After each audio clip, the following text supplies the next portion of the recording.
नमस्कार दोस्तों, मैं डॉक्टर सोनू कुमार।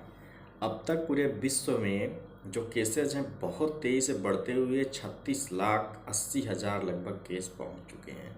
और जिसमें पूरे विश्व का 1/3 केस अमेरिका में है। अमेरिका में 12 लाख से ज़्यादा केस हैं। तो एक राहत भरी खबर जो आई है, एक ड्रग बनाई गई है जिसका नाम है रेमडेसिविर। रेमडेसिविर काफ़ी चर्चा में है। इसे ये ड्रग तो बहुत पहले से थी। पहले इसे इबोला वायरस के ट्रीटमेंट में यूज किया जा रहा था। इबोला भी एक वायरस डिजीज़ था, मेनली अफ्रीका के देशों में इसका देखने को मिला था असर। तो इस बीमारी के लिए यूज किया गया था, लेकिन उस समय ये जो ड्रग थी इतनी कारगर नहीं साबित हुई थी इबोला वायरस के खिलाफ। लेकिन अभी हाल ही में यूएसए में जो थर्ड ट्रायल हुआ है उसमें यह ड्रग काफ़ी इफ़ेक्टिव रही है। और इसका जो ट्रायल करने वाले उसके हेड थे एंटोनियो फौजिया। एंटोनियो फौजिया ने वाइट हाउस में बताया कि कैसे ये ड्रग को एक्सपेरिमेंट किया। तो देखिए इन्होंने क्या किया था, इस ड्रग के ट्रायल में टोटल 1090 मरीज चुना था, यानी कि हाई पावर ये ट्रायल था। Double blinded randomised double blinded control high power trial का मतलब होता है जब मरीजों की संख्या या जब पेशेंट की संख्या 1000 या 1000 से ज़्यादा हो। लो पावर का मतलब होता है 100 मरीज जब यूज किया जाए।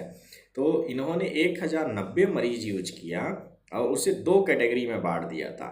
एक जिनको इन्फ्यूजन दिया गया रेमडेसिविर का, और दूसरा ग्रुप जिसे कंट्रोल ग्रुप कहते हैं उन्हें रेमडेसिविर का इन्फ्यूजन नहीं दे करके प्लेसिबो दिया गया। प्लेसिबो का मतलब होता है फाल्स ड्रग दी गई, या उसकी जगह पर नॉर्मल सलाइन वाटर का इंजेक्शन दिया, इन्फ्यूजन दिया जा रहा था। तो ना तो किसी भी पेशेंट को पता था कि उसे ड्रग दिया जा रहा है या नॉर्मल सलाइन का इन्फ्यूजन दिया जा रहा है, या जो डॉक्टर थे देने वाले उनको भी नहीं पता था। केवल इन्वेस्टिगेटर जो होता है उसको पता था। इसीलिए इसे डबल ब्लाइंडेड कंट्रोल ट्रायल कहते हैं। तो ऐसा इसलिए है कि यदि किसी मरीज को पता चल जाए कि उसे दवा नहीं दी जा रही है, उसे प्लेसिबो दिया जा रहा है या फेक ड्रग दिया जा रहा है, तो हो सकता है वो अगली बार डोज लेने से मना कर दे। तो एंटोनियो फौजिया ने बताया कि इसका रिजल्ट क्या आया। जब 1090 व्यक्तियों को उन्होंने ट्रायल किया तो उन्हें मिला कि जिनको ये ड्रग दी जा रही है उनमें ड्यूरेशन, सही होने का ड्यूरेशन 11 दिन था। 11 दिन में ज़्यादातर मरीज ठीक हो रहे थे। और जिन्हें यह ड्रग नहीं दी जा रही थी, यानी कि प्लेसिबो दिया जा रहा था, जो कंट्रोल ग्रुप था, उसमें ठीक होने का समय 15 दिन था। तो इस तरह से पहला तो ड्यूरेशन इस ड्रग से कम हो गया। दूसरा उन्होंने क्या देखा, मॉर्टेलिटी देखा। जिसमें ये ड्रग दी जा रही थी उससे मॉर्टेलिटी रेट केवल और केवल 8% थी, यानी कि 100 मरीजों को आप ट्रीटमेंट दे रहे हैं तो केवल 8 लोगों की डेथ हो रही थी। जबकि जिन्हें प्लेसिबो दिया गया, जिन्हें फेक ड्रग दिया जा रहा था, इसकी जगह पे इन्फ्यूजन कराया जा रहा था, उसमें जो मॉर्टेलिटी रेट मिली वो 11% थी, जो कि 100 में से 11 लोगों की डेथ हो रही थी। भारत में देखेंगे अभी मॉर्टेलिटी रेट 3.3 है, यानी कि 100 मरीज बीमार हो रहे हैं तो 3.3 लोगों की डेथ हो रही है। पूरे विश्व में लगभग मॉर्टेलिटी रेट बढ़ के 7% हो चुकी है। तो इसमें अपने देश ने काफ़ी अच्छा सुधार किया है। तो इस तरीके से उन्होंने देखा कि यह ड्रग कितना ज़्यादा इफ़ेक्टिव है और इसके साइड इफ़ेक्ट भी बहुत कम है। ये थोड़ा बहुत क्या रेस्पिरेटरी फेल्योर भी करा सकता है, बहुत कम चांसेस होते हैं, और प्लेटलेट्स का नंबर भी कम करता है। इसलिए इस ड्रग को यूज किया जा सका। अब ये ड्रग काम कैसे करती है, इसका मैकेनिज्म ऑफ एक्शन क्या है, चलिए मैं बताता हूँ। जो कोरोना वायरस होता है वो हमारे लंग्स में आता है और फेफड़े में आकर के एक सेल होती है जिसे इन्फेक्ट करता है।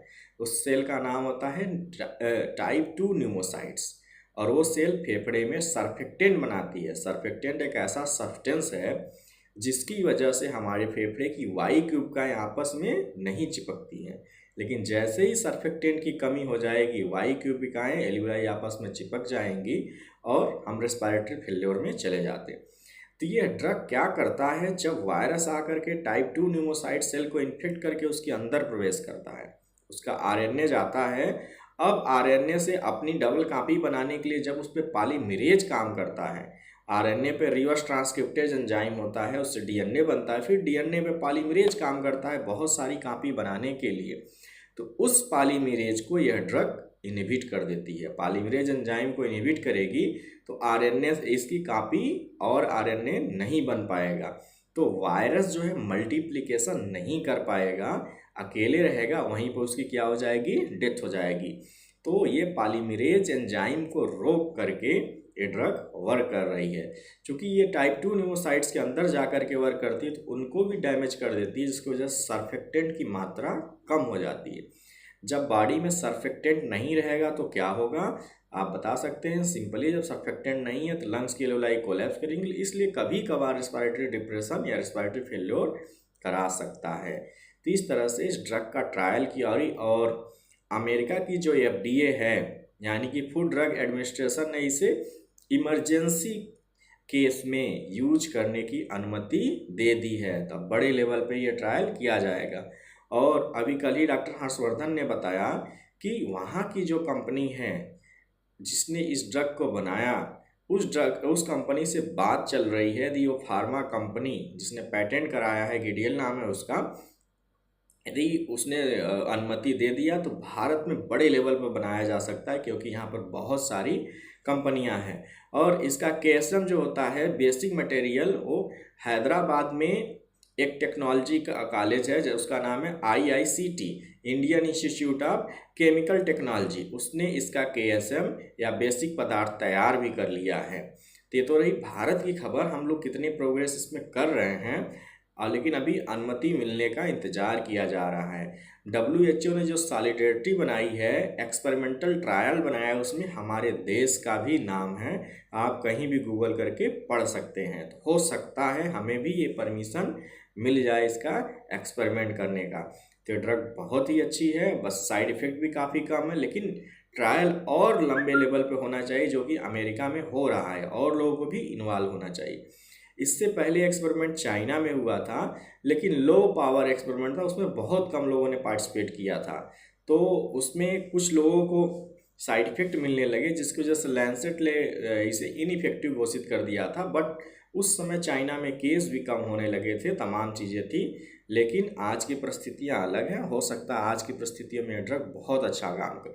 अब इस ड्रग का प्रयोग मोनोक्लोनल एंटीबॉडी के साथ किया जा रहा है। जो अगला ट्रायल है मोनोक्लोनल एंटीबॉडी के साथ। अब आप कहेंगे मोनोक्लोनल एंटीबॉडी क्या है, कैसे बनती है?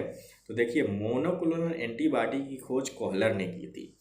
इसमें क्या किया जाता है, जैसे प्लाज्मा थेरेपी होती है, मींस हमारे प्लाज्मा में एक सेल होती है प्लाज्मा सेल, वो एंटीबॉडी बनाती हैं। जब भी वायरस आता है, हमारा ब्लड 2 कंपोनेंट का मिलकर बना होता है। ब्लड में 45% ब्लड सेल्स और 55% प्लाज्मा होता है। तो उसी प्लाज्मा में प्लाज्मा सेल्स पाई जाती हैं। तो बाहर से जब वायरस आता है तो उसके खिलाफ क्या बनाती हैं, एंटीबॉडी, उसको मारने के लिए। तो इस प्लाज्मा सेल को निकाला गया, प्लस ह्यूमन बॉडी का माइलोमा सेल इसलिए लिया जाता है कि वो अनकंट्रोल्ड डिवीजन करती है, बहुत सारे कैंसर की तरह डिवीजन वो कर सकती है। तो इन दोनों को मिला करके एक हाइब्रिड सेल बनाया जाएगा, इसी को हाइब्रिडोमा टेक्नोलॉजी कहते हैं। तो इन दोनों सेल को मिलाने के लिए जो केमिकल यूज किया गया उसका नाम है पेग, पॉलीइथाइलिन ग्लाइकाल। तो पॉलीइथाइलिन ग्लाइकाल की सहायता से दोनों को मिला करके एक नई हाइब्रिड सेल या संकर सेल बनाई जाएगी, और उस सेल को रैट के अंदर भी डाल देंगे ताकि वो नंबर बढ़ाए, या बायो रिएक्टर में डाल देंगे तो उससे लाखों करोड़ों कॉपी बनाएगी, क्योंकि उसमें डिवीजन की पावर बहुत ज़्यादा है। तो जब करोड़ों कॉपी बनेगी और प्लाज्मा सेल है, तो प्लाज्मा सेल क्या प्रोड्यूस करेगा, एंटीबॉडी। जो वायरस के संपर्क में आई है वो एंटीबॉडी प्रोड्यूस करेगा। तो हमारे पास बहुत ज़्यादा एंटीबॉडी होंगी, और एक ही तरह की एंटीबॉडी प्रोड्यूस करेगा, इसलिए इसे क्या टर्म देंगे, मोनोक्लोनल एंटीबॉडी। तो मोनोक्लोनल एंटीबॉडी सबसे पहले कोहलर ने रैट पे बनाया था। तो हमारे पास बहुत सारी एंटीबॉडी होगी, और ये एंटीबॉडी को, जो मोनोक्लोनल एंटीबॉडी थी, इसको किसके साथ मिला करके यूज किया जाएगा, इसको मिलाया जाएगा रेमडेसिविर के साथ। तो जब दोनों हम यूज करेंगे तो और अच्छा रिजल्ट आने की संभावना है। तो ये थी दोस्तों नई जानकारी रेमडेसिविर के बारे में। अब मोनोक्लोनल एंटीबॉडी क्या थी उसके बारे में। बहुत बहुत धन्यवाद।